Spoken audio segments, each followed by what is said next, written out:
A Assembleia Legislativa dá prosseguimento a pedido de impeachment contra governador e vice-governadora de Santa Catarina.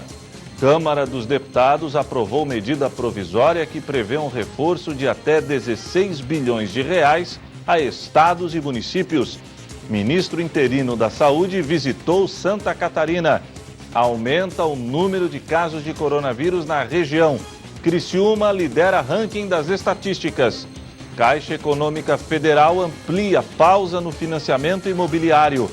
Forças de segurança pedem atenção a quem está transitando pela pista do Amarelinho na Avenida Centenário. Pesquisa confirma: brasileiro não quer mais ficar em isolamento social. E ainda, jogadores do Tigre tentam superar medo gerado pelo coronavírus e se concentrar em jogo decisivo marcado para a próxima terça-feira. As principais notícias do dia você confere a partir de agora. No ar pela TV Primavera de Criciúma, Informe Região.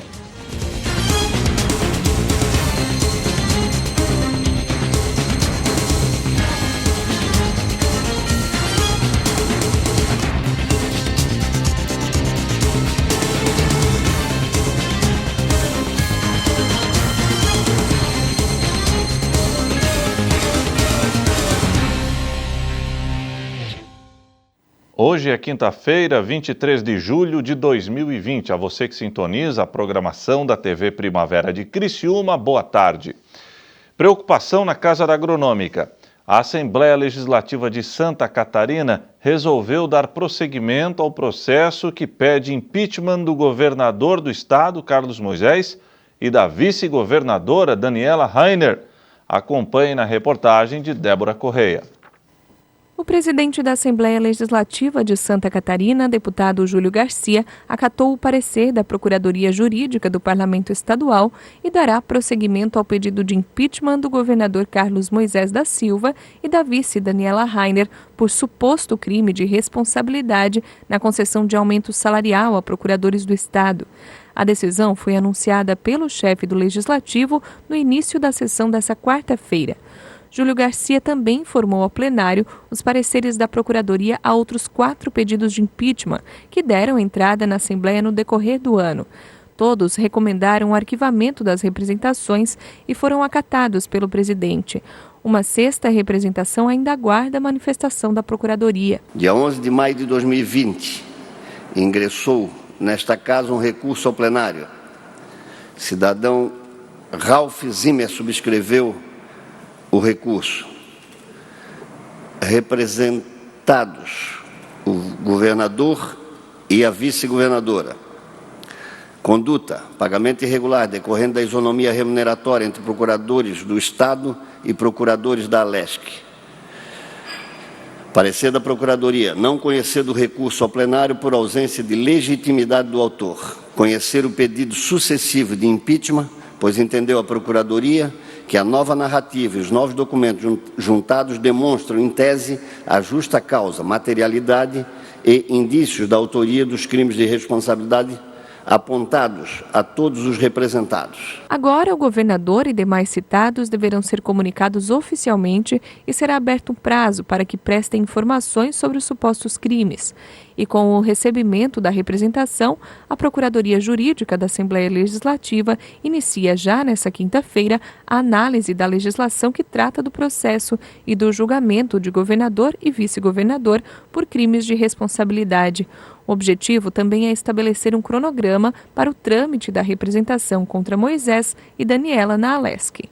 No meu entendimento, o pedido de impeachment é um procedimento político, é bem verdade, mas ele precisa ter início com base jurídica. Então, nesse momento, não cabe à presidência fazer julgamento que não seja apenas jurídico, e farei embasado no parecer da Procuradoria da Assembleia Legislativa. Pela ordem, senhor presidente. Procurarei manter informado todos os senhores deputados de todos os passos, né, que daremos neste processo, e pretendo conduzi-lo de forma isenta, respeitosa, responsável honrando Santa Catarina, honrando a Assembleia Legislativa, de modo especial na responsabilidade que tem de representar, enquanto presidente, os 40 deputados que compõem essa casa, que nada mais são do que os representantes da sociedade que para cá nos trouxeram.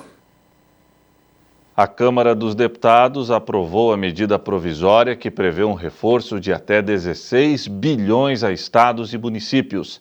A matéria segue agora para o Senado. Além disso, também foi aprovada a medida provisória que destina crédito extraordinário de R$ 639 milhões também para ações de combate à pandemia da Covid-19. Os deputados aprovaram, nesta quarta-feira, a medida provisória que destinou crédito extraordinário de cerca de 693 milhões para a Presidência da República e para os Ministérios da Educação, da Justiça e Segurança Pública e da Mulher, Família e dos Direitos Humanos. De acordo com o texto, os recursos devem ser usados em ações de enfrentamento da pandemia do novo coronavírus. A matéria agora segue para o Senado. Ao justificar o pedido, o governo federal disse que a necessidade de realocar recursos se deve em razão do aumento exponencial dos casos de infecção humana pela Covid-19, que impõe a necessidade de adoção de diversas ações emergenciais em diferentes frentes, com o propósito de prestar assistência à população em decorrência da pandemia global. O segundo e último item da pauta demandou acordo entre os líderes partidários para que fosse concluída a votação da medida provisória que destina 16 bilhões de reais para reforçar o repasse da União aos fundos de participação dos estados e municípios, o FPE e o FPM, por conta da queda da arrecadação, também em razão da pandemia da Covid-19. O texto aprovado pelos deputados estende o repasse até o mês de novembro. Inicialmente, a medida provisória previa o complemento nas parcelas dos fundos apenas no período de abril e junho. Mas o desentendimento dos parlamentares girou em torno de outro item do texto. O parecer do relator da matéria, deputado Hildo Rocha, do MDB, previa um aporte adicional de 4 bilhões que seriam destinados ao socorro do setor de transporte. A iniciativa gerou polêmica e vários deputados chegaram a pedir a retirada da proposta da pauta com o argumento de que o aporte não havia sido debatido na casa. Tendo em vista a importância da 938 para estados e municípios, nós fizemos um apelo para ele tirar esses 4 bi de transporte. Sabemos que é importante, mas nesse momento toda a nossa energia tem que ser para ajudar estados e municípios. E me parece que o relator, o Hildo, compreendeu a nossa preocupação e vai tirar. Então, se for assim para facilitar, nós poderemos ver com Vossa Excelência se tem como se construir um texto para apoiar os municípios no que diz respeito, os municípios dos estados que diz respeito ao transporte coletivo. O que me estranha, senhor presidente, é que o transporte coletivo no Brasil hoje transporta 148 milhões de pessoas, não é uma pequena quantidade, muito maior do que o transporte aéreo. E aqui nós demos apoio ao transporte aéreo, que gera pouco emprego em relação a esse setor. Esse setor gera 1.800.000 brasileiros que trabalham nele. Praticamente todos os partidos de oposição concordam em discutir o texto com o relator e atender o setor de transporte, desde que seja votado na próxima semana. Eles só não concordam de ser votado na data de hoje, porque não dá tempo de construir um texto que seja razoável e aceitável. Em contrapartida, já estamos tendo aqui uma celeuma no plenário com outros partidos que antes eram favoráveis, que agora querem votar MP de qualquer jeito. Eu recomendo, senhor presidente, que a gente deve ser coerente. É um momento importantíssimo para o nosso país. Ao anunciar o acordo, o presidente da Câmara, Rodrigo Maia, disse que o assunto deverá ser tratado por meio de um projeto de lei analisado novamente na próxima semana. Segundo Maia, diferente do auxílio no repasse do FPE e FPM, que foi maior para os estados do Nordeste, o impacto no setor de transporte é maior nos estados do Sudeste, que concentra as cidades com maior número de habitantes. A medida provisória ser votada ou não ser votada não faz a menor diferença em relação ao seu objeto. Tem um saldo, né, na medida provisória de 6 bilhões. Também não é justo que a gente resolva o problema dos estados que têm melhor relação de FPE e FPM, estados e municípios, e esqueça os outros estados e municípios. Não podemos esquecer que na própria regra de 60 bilhões, Na própria regra dos 60 bilhões, os estados do Centro-Oeste e do Sudeste, principalmente do Sul, já foram prejudicados. Então, a questão do transporte, porque como resolvia as maiores cidades, são cidades médias e grandes, isso atendia as cidades médias e grandes. Então, se não vai ter transporte, eu acho que a tese, não estou discutindo a tese porque, de fato, está no limite de ser ou não matéria estranha, nós vamos ter que rever o relatório do deputado Hilton, votar mais tarde e mudar a regra da distribuição dos recursos, uma parte para o FPM e uma parte para uma outra regra. A matéria seguirá para o Senado. A seguir, ministro interino da Saúde visitou o estado de Santa Catarina.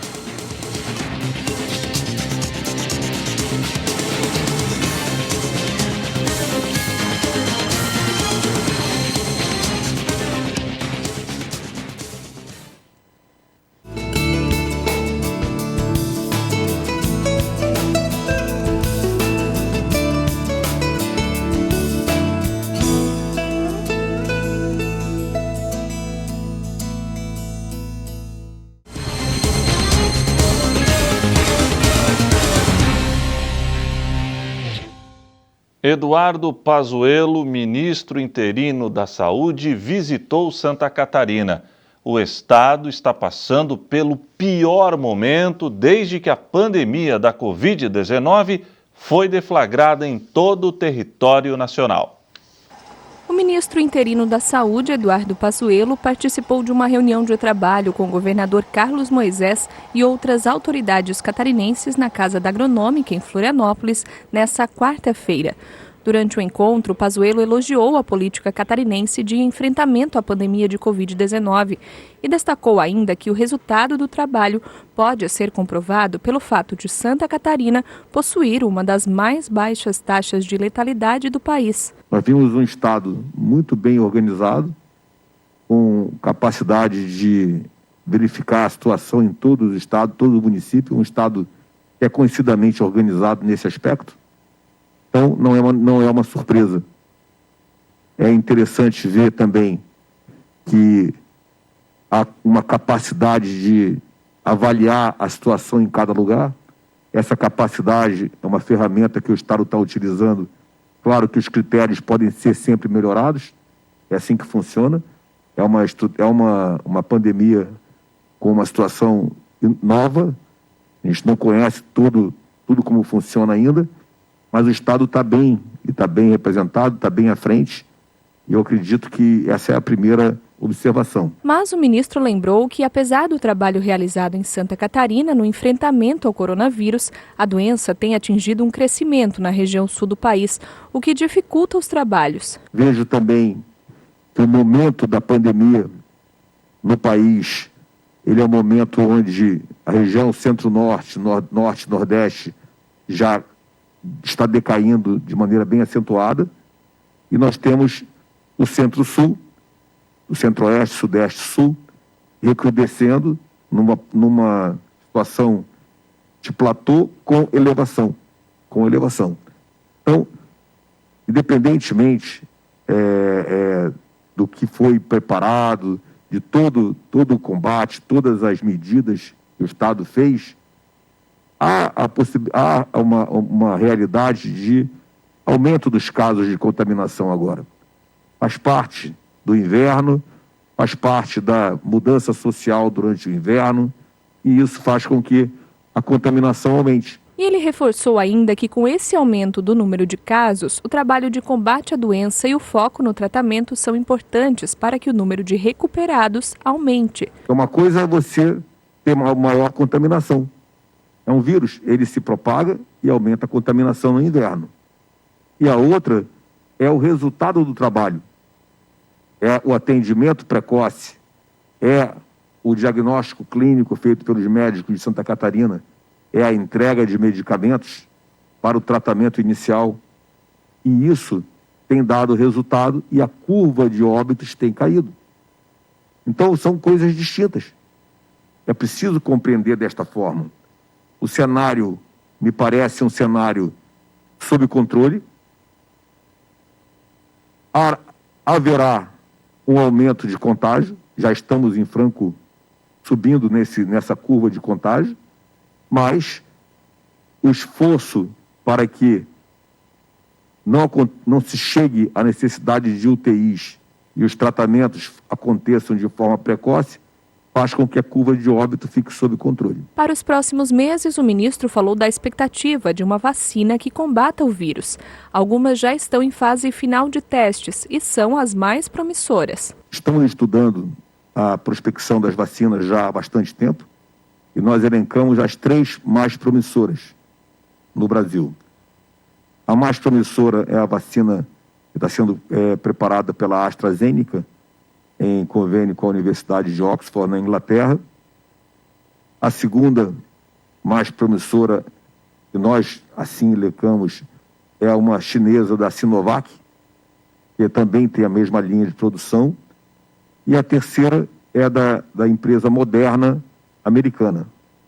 Nós estamos trabalhando com as 3. Segundo ele, o governo federal atua para garantir a distribuição por aqui, assim que a fase de testes for concluída. No caso da AstraZeneca, nós já fizemos uma carta de intenções bem detalhadas assinando com a empresa, nos comprometendo a participar da fase 3 de testes, do desenvolvimento, nos comprometendo a adquirir os equipamentos para a planta de produção e para adquirir o primeiro lote de insumos de fabricação de algo em torno de 40 milhões de doses iniciais, com a prioridade de mais insumos de fabricação para que a gente possa atender o maior número de brasileiros. A previsão é de que os testes sejam finalizados nos próximos meses.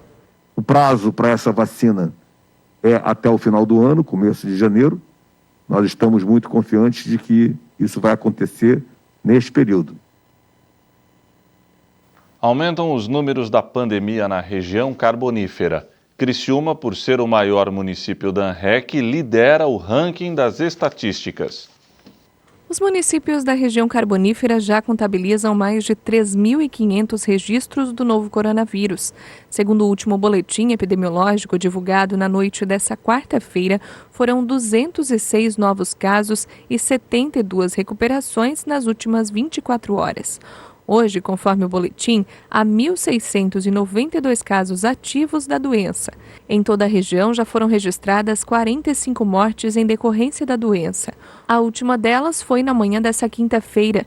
Trata-se de um homem de 58 anos que não tinha comorbidades e estava internado na unidade de terapia intensiva UTI em Criciúma desde o dia 7 desse mês, mas não residia no município.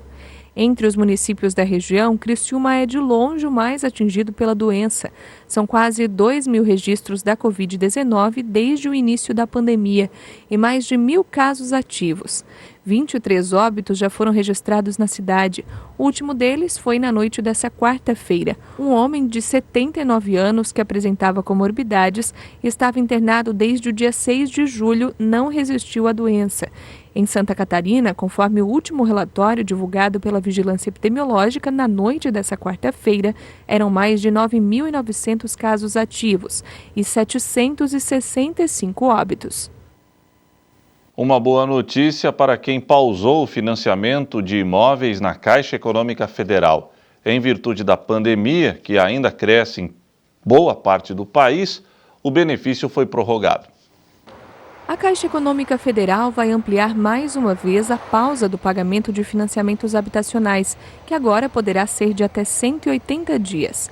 Em maio, esse adiamento já havia sido estendido para 120 dias. A ampliação do prazo vale para pessoas físicas e jurídicas, no caso de financiamentos à produção de empreendimentos e para os financiamentos de aquisição e construção de imóveis comerciais e individuais. Estão contemplados clientes que financiam imóvel por meio do Fundo de Garantia por Tempo de Serviço, o FGTS, pelo programa Minha Casa Minha Vida e pelo Sistema Brasileiro de Poupança e Empréstimo, SBPE, todos operados pela Caixa. Segundo o presidente da Caixa Econômica, Pedro Guimarães, até o momento, mais de 2,4 milhões de mutuários já pediram a pausa na prestação habitacional, número que representa 8,6 bilhões de reais em financiamentos suspensos. A medida faz parte das ações para enfrentar os efeitos causados à economia pela pandemia de Covid-19. Para pedir a pausa ou requerer a extensão da pausa já concedida, basta acessar o aplicativo Habitação Caixa ou registrar o pedido pelos telefones 3004 1105 para capitais e 0800 726 0505 nas demais localidades. Quem pedir a pausa do contrato terá que pagar juros, seguros e taxas que serão acrescidos ao saldo devedor do contrato. De acordo com o banco, a taxa de juros e o prazo contratados originalmente não sofrem alteração.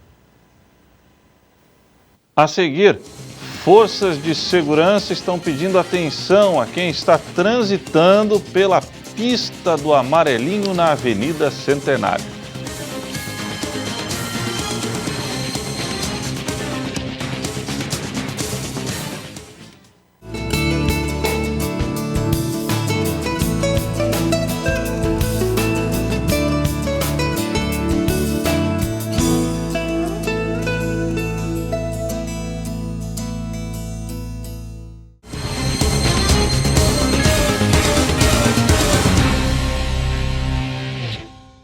Com o decreto do governador Carlos Moisés, que proíbe o transporte público no estado, muita gente em Criciúma acabou tomando uma atitude que pode ser perigosa: caminhar, correr ou até mesmo andar de bicicleta na pista exclusiva dos Amarelinhos, na Avenida Centenário.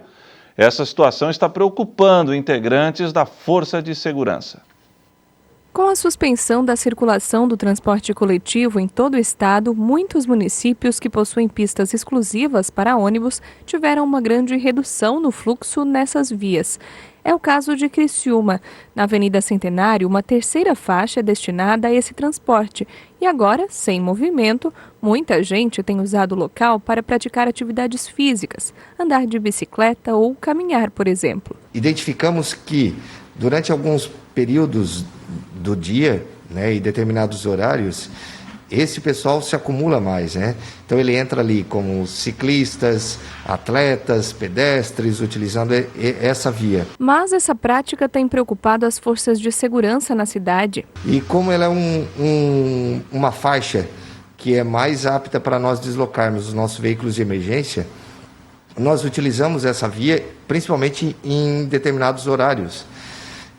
E nós estamos encontrando uma dificuldade muito grande, porque além de nós estarmos indo para uma emergência, deslocando para uma emergência, óbvio, né, com sirene de Geloflex ligado, nós ainda temos que ter mais esse cuidado agora do uso dessa via por alguns ciclistas, pelos atletas, para quem está fazendo uma caminhada. Então, essa é a nossa preocupação no momento. Para o bombeiro militar, a utilização desses locais para a prática de atividades físicas pode estar relacionada também com as restrições nos parques e praças da cidade. A partir do momento que você poda determinados locais, limita locais, né? A tendência da população é procurar outros locais que possam realizar a sua atividade física. E eu acredito que isso possa ter contribuído, sim, né, a procura por esses locais para a realização da atividade. E não é só o Corpo de Bombeiros que utiliza as faixas dos ônibus. O capitão lembra que outras forças de segurança também transitam pela via e, em geral, estão em alta velocidade para atender a alguma ocorrência. Não é só o Corpo de Bombeiros que utiliza aquela via, a Polícia Militar, o SAMU utiliza também aquelas vias para se deslocar mais facilmente para chegar no local no atendimento da ocorrência. Então, nós pedimos então uma compreensão maior de quem faz o uso daquela via para essa atividade física, que procure em outros locais, que procure então uma calçada, então vá correr na calçada. Os ciclistas, se eles conseguirem utilizar a mesma via de tráfego, porém próximo ao acostamento, e liberando aquela via para ficar de uso exclusivo para os nossos veículos de emergência. Segundo o capitão, a população tem que ficar atenta também em outros locais, onde também é comum a prática de exercícios físicos. Não só a Avenida Centenário, mas tem mais algumas outras vias aqui no São Luís, que também é um outro ponto ali mais crítico para atendimento. No bairro Próspera também nós temos né, muito movimento naqueles locais. Então, como as nossas ambulâncias elas estão realmente com uma velocidade um pouco maior para atendimento, não só as ambulâncias, mas os nossos caminhões também, então isso se torna mais prejudicial e pode ser que, né, a gente está pedindo para alertar a população para evitar, de repente, que cause um acidente ou um outro incidente que possa acontecer com essas pessoas. O brasileiro não quer mais ficar em isolamento social. Foi o que uma pesquisa divulgada nessa semana acabou confirmando. A própria população se conscientizou de que, apesar de poder sair às ruas e retomar as atividades, também é preciso manter os cuidados. Por isso, em muitos estados, o número de casos não aumentou após a reabertura do comércio. Se não fosse pelas máscaras, não daria nem para lembrar da pandemia. A população voltou para as ruas, lojas e até para as praias do país. E essa flexibilização das medidas de isolamento social agrada a maioria dos brasileiros. Eu acho que a gente tem que viver um pouco, né, também. A gente precisa comprar as coisas, precisa de um monte de coisa. Acho que a gente tem que sair na medida do possível. Flexibilizar o isolamento social, mas também as pessoas têm que ter um pouco de consciência, cada um fazendo a sua parte, tudo se normaliza. Eu gostaria que todos voltassem a trabalhar, mas todo mundo com a sua segurança, né, usando a máscara direitinho, para a economia começar a girar. A gente tem que viver a vida. A gente não pode parar. O Brasil tem que ir para frente, não andar para trás. Uma pesquisa divulgada nessa semana confirma que o brasileiro não quer mais ficar em isolamento social. Quase 60% dos entrevistados se disseram favoráveis ao relaxamento da quarentena. Na última pesquisa, realizada há um mês, eram 52%. 37% são contra a flexibilização, uma queda significativa em relação ao último levantamento. Antes eram 44%. Com a reabertura do comércio, a preocupação de muitos era que o número de casos voltasse a crescer. Mas em muitos estados isso não aconteceu. E o motivo é o que os especialistas chamam de liberdade controlada. A própria população se conscientizou que pode sair às ruas e retomar as atividades. Mas, por outro lado, precisa manter os cuidados. Países que melhor combateram e reduziram o impacto da pandemia foram criar essa cadeia de corresponsabilidade mais coerente possível. Os governos locais, as empresas e as pessoas, todas falando da mesma maneira, para todas se protegerem. Uma loja, uma pessoa entra sem máscara, ela teria que usar máscara e ela pode ser repreendida pelo gerente da loja. Por favor, coloque essa máscara. É uma corresponsabilidade, quer dizer, uma pessoa cuidando ou cobrando muitas vezes da outra. O estado que apresentou a maior redução de casos foi o Rio Grande do Norte. Em maio, no auge da pandemia, o Sindicato dos Trabalhadores de Saúde chegou a pedir que o governo potiguar decretasse o lockdown, devido ao elevado número de mortes e ao colapso no sistema de saúde. 2 meses depois, a situação mudou completamente. O Rio Grande do Norte tem hoje a maior taxa de redução diária de casos, 12,3%. E há 3 semanas o comércio reabriu as portas. O conjunto das ações, das medidas que tomamos em conjunto com os vários entes, com os municípios, para organizar tanto as ações de vigilância na atenção básica, como as ações de oferta de atenção hospitalar. Associado a essas medidas de proteção e isolamento é que tem produzido esse resultado que nós esperamos poder continuar, digamos assim, com esses resultados favoráveis, com declínio do número de casos, mas sabendo que viveremos uma nova situação de normalidade, né? Não é um retorno ao que era antes, mas sim um novo normal. A taxa de ocupação dos leitos nos hospitais do Rio Grande do Norte também apresentou redução significativa e agora está abaixo de 80%. E as histórias de pessoas recuperadas se repetem com frequência cada vez maior.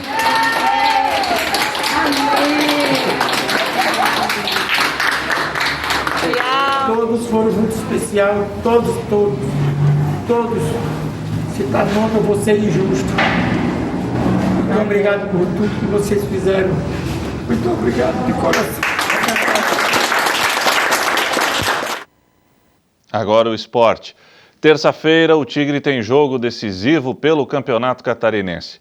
Porém, apesar da proximidade da partida, está difícil falar em outro assunto que não seja coronavírus. Faltam 5 dias para o Criciúma voltar a campo pelo campeonato estadual.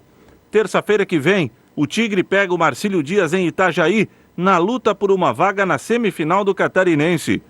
Apesar dos fortes treinamentos táticos e físicos, tá complicado se concentrar só no jogo. A pandemia da Covid-19, que cresce de forma preocupante em Santa Catarina, disputa lugar nos pensamentos dos atletas carvoeiros. É uma situação nova, né, que a gente está vivendo, essa pandemia que chegou, né, para nós no futebol e para todo mundo, e eu creio que a gente vai superar, vai passar e a gente vai voltar tudo ao normal, se Deus quiser. Na última quarta-feira, o departamento médico do clube confirmou que 3 atletas do grupo carvoeiro testaram positivo para o coronavírus. Situação preocupante, mas que não pode servir de obstáculo. Os jogadores garantem que a preocupação não será confundida com medo. Uma insegurança, eu creio que não, pois a gente está tomando todos os cuidados. É claro que a gente torce para ninguém pegar, né, essa doença, mas eu creio que a gente está tomando os cuidados, seguindo os protocolos, né, que a federação nos exige, mas eu creio que logo isso vai passar e ninguém vai se contaminar. Eu creio que a gente vai estar junto ali e continuar a fazer o que a gente vem fazendo nos treinos e nos jogos. Além do quadro sanitário, os jogadores também precisam buscar motivação para enfrentar jogos decisivos sem a presença de público nos estádios. Até porque a galera está proibida de frequentar os campos de futebol em Santa Catarina em função da Covid-19. A motivação está dentro de nós, né? Mas eu creio que a gente tem uma grande torcida e a torcida está sempre nos apoiando, mesmo que não esteja presente no estádio, mas está sempre nos apoiando, nos dando uma positividade ali, né? Fora do gramado. Mas a nossa motivação está ali no dia a dia, cara, a nossa família, o nosso companheiro, e a gente tem que buscar isso cada vez mais para conseguir os êxitos que o Criciúma merece. É o chamado novo normal. O jeito é se adaptar à realidade imposta pelo vírus, que insiste em castigar a população. E o futebol não é diferente. É uma situação nova, né? Um protocolo que foi exigido para nós, mas eu creio que não tem muita diferença não. A gente tem que se adaptar e buscar o melhor para a gente treinar, para a gente jogar e conseguir dar uma sequência no futebol. E o Informe Região desta quinta-feira fica por aqui. Voltarei amanhã, se Deus assim permitir. Boa noite.